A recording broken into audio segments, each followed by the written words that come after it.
All right, back again.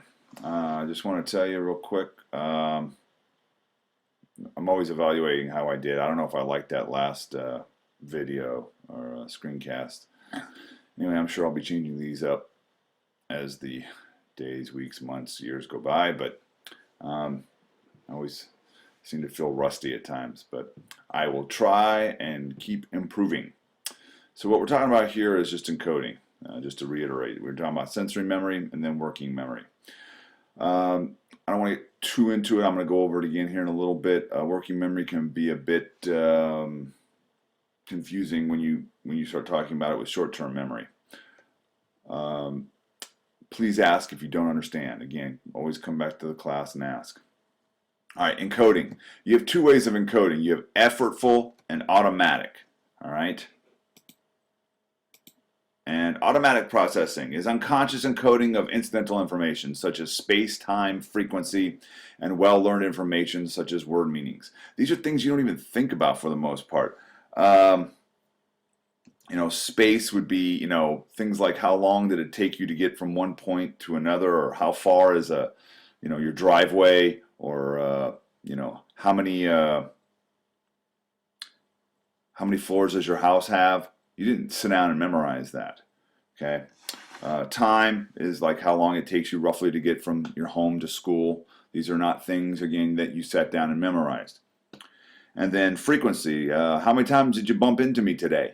You would know, hey man, I just keep seeing Mr. D. Of course you would know that. But if you keep bumping into me from place to place, or somebody you would be like, man, I've seen so-and-so 3 times today. How did you remember that if you didn't sit down and think about it? Okay, because again, it's automatic. All right, and and then of course, and then there's certain word meanings that also that you learn, but you don't have to necessarily say that you sat down and memorized it. It could be anything. It's just like somebody's name. Sometimes you just clicks and you know it, and you don't really ever think twice about it again. Anyway, we'll get more into that later. Effortful processing. This is encoding that requires attention and conscious effort. Okay, and obviously, memorizing is a big deal. Okay, memorizing the notes for your AP class or whatever class you're in is an example of this. You can't simply just look it over once and it's all there. I mean, there's too much information, for instance, in this book for you to just glance it and get it. It's new. A lot of it doesn't have any relevance at the time to your current situation, so you have to create a relevance. Okay. All right, how do you do that? Well, rehearsal is one thing. Okay. Conscious repetition of information to maintain it conscious and to encode it for storage. Rehearsal is important. You do not want to simply study something just one time. I always looked at it as kind of like waves. I'd go through a first wave, how much that just stuck out to me when I was learning something. And then I would try to do several waves of rehearsal before a test came. And changing ways I went about studying so that more and more stuff stuck into my brain. Let's talk about Ebbinghaus. Okay, Ebbinghaus, he is the researcher who used nonsense syllables. He was trying to figure out how much could he learn. Okay, how does he learn? So he put these nonsense syllables that sandwiched a vowels: T-U-V, Z-O-F, G-E-K, W-A-V, and he did this with tons of them, okay, lots and lots and lots of them. And he would try to memorize them and see how many he could repeat later, day 2, day 3, day 4, and how long it would take him to forget these nonsense syllables, okay? He found that the more times he practiced on day 1, the fewer repetitions to relearn it on day 2, okay?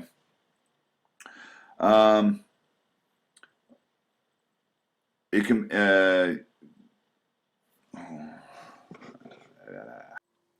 All right, the spacing effect is something we found that distributed practice yields better long-term retention than mass practice.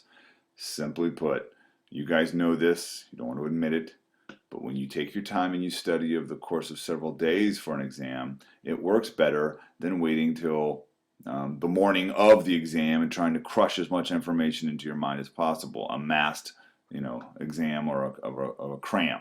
Okay, so just know that.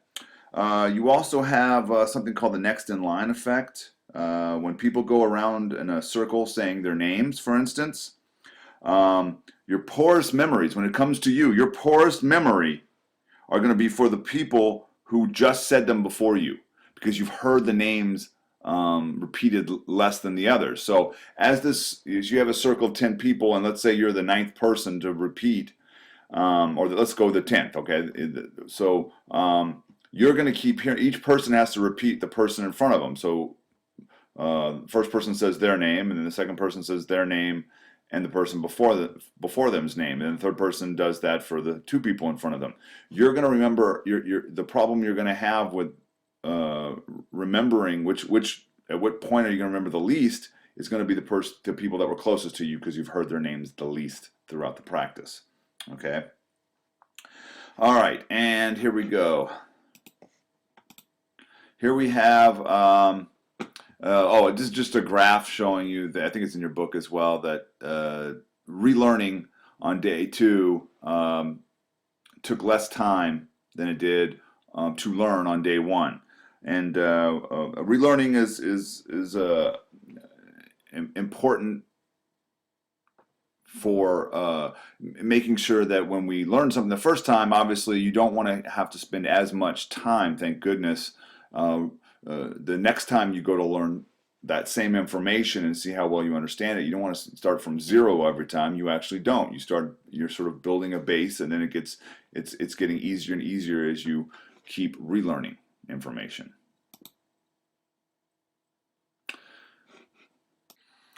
We often encode or process. We can process our information by associating it with what we already know. As soon as we're born, we start learning information. Very simple stuff. I know when you're very young, but basically nouns. But as you start to grow your vocabulary, you take in the world by how you already know the world. Okay, so you encode meaning, including the meaning of words. Okay, you also have, that's semantic encoding. You also have acoustic encoding. Okay, this is encoding of sound and the sound of words. Okay, and then you have visual encoding, encoding of pictures and images, and we like to put those similar images with like pictures in our mind.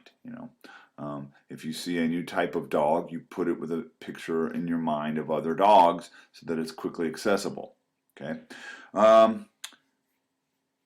There's been a study done where they flashed a word to people asking a question that required processing either visually, acoustically, or semantically. Semantic encoding was found to yield a much better memory. So when we understand the meaning of a word, when we understand the meaning of a situation, we remember it much better than if it was just simply with sound or visual, okay, if we didn't really understand it that well. So very, very important, okay? We remember things when they have meaning to us, or we can relate them to something that has meaning. So again, coming back to, I think I've talked about this before, especially at the beginning of the year, when you can make a new topic mean something to you, and I don't mean like you're going to suddenly, love that, English class or that English concept or whatever. I'm just picking a class that I always struggled with because it wasn't my favorite. But when you're learning something, if you could find a way to make it, I guess, absurdly meaningful to yourself. And I have a video I'll show you later, a TED Talk, that will help you understand what I'm talking about. Okay. Imagery. So, mental pictures, a powerful aid to effortful processing, especially when combined with semantic encoding. So imagery is creating pictures in your mind. Pictures. Not just simply sort of like some new word that you've heard. It's just floating around in your mind. Letters put together at random don't seem to do a lot for us. But when you take those letters and you have the word, you know, I'm trying to think of a one. I don't know why I'm blanking on this. Let me come back. Here you go. You can remember yesterday based on where you sat, who you sat with, and what you ate. You see those things. That helps you remember. And it's, again, there's some visual and going on in there, but imagery is mental pictures. Okay.